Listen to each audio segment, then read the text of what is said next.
Bukod sa gutom, init, lamig at mabagsik na kapaligirang ininda ng castaways habang sila'y nasa isla.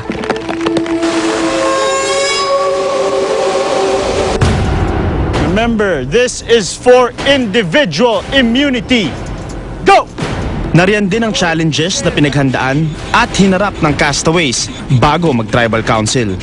Iba't ibang klase ng challenges ang sumubok sa kanilang lakas.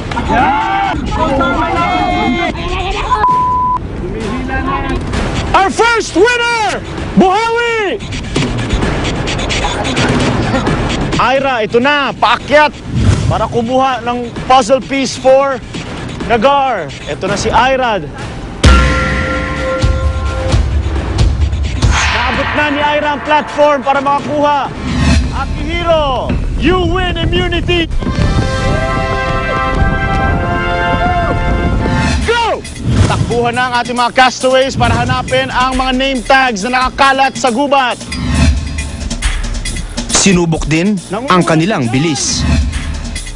Talas ng pag-iisip Pasensya anak, wala akong gatas. at pagiging malikhain. Yung istorya na to, pinakabonggang story. May challenges din na sumubok sa tibay ng kanilang sikmura.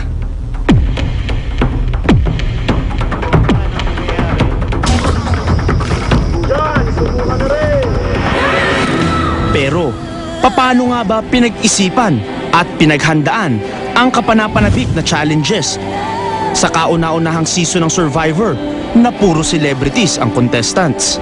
Isang katutak na brainstorming, paulit-ulit, kwentuhan, batuhan ng ideas. So, bago namin siya mabuo, isipin namin yung concept, ano ba yung gusto natin gawin, kung endurance challenge ba siya, isa ba siyang skill challenge, yung mga ganon. So, pag-isipan natin kung paano yung magiging flow. Pag naisip na natin kung ano yung mga ipapagawa natin sa kanila, gagawin na natin yung set. Siyempre, kailangan gawin yung mga schematics, yung mga diagram. Kasunod nito, ang masusing pagdisenyo ng setup at materyales na gagamitin sa pagbuo ng challenges. Bago pa dumating sa isla, syempre, i-order na natin yung mga materials and all that. Some of the materials ginawa natin sa Pilipinas, some of the materials ginawa natin doon na mismo sa isla. At hindi rin dito nagtatapos ang trabaho ng challenge team dahil pagdating sa Thailand, mas lalo silang naging abala. Ang pinakamalaking difficulty na na-encounter ng buong staff ng Survivor Philippines doon sa Thailand mismo, sa pinag-shootan natin, ay yung weather. Hindi natin siya talaga makokontrol at alam natin yon.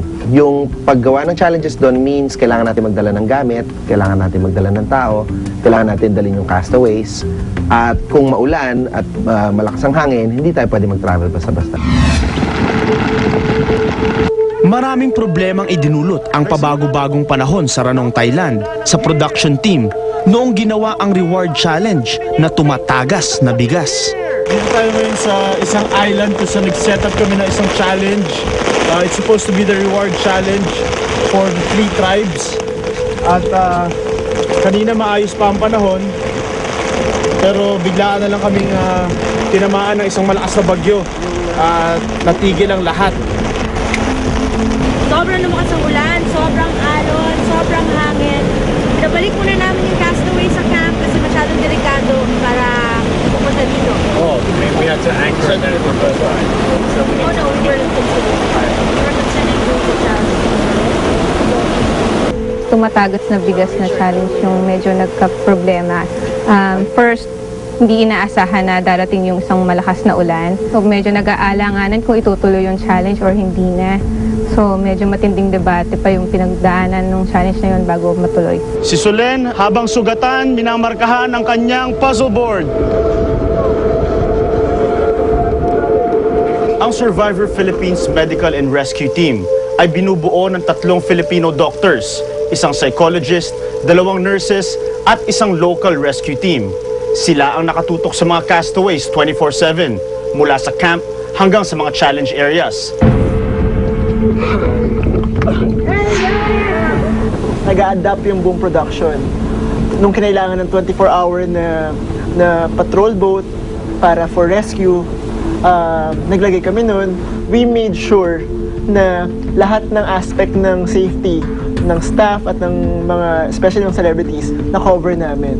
Walang nakapagpigil sa production team para may handog sa inyo ang masasabing pinaka-unique na set of challenges sa kasaysayan ng Survivor Philippines.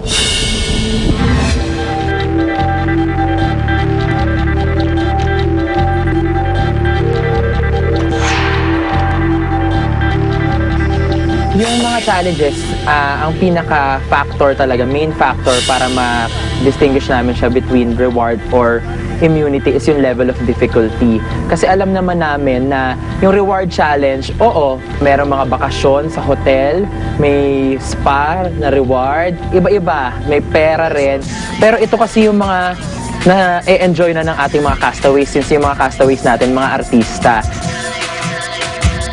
Ang ginagawa namin, yung mga mahihirap, yung mga physical, yung gagamit ka talaga ng utak na challenge, yun yung nilalagay namin sa immunity. Kasi ito yung pinaghahandaan nila sa araw-araw. Kasi yung immunity challenges, as we know, ito yung magpapatagal ng buhay nila sa isla.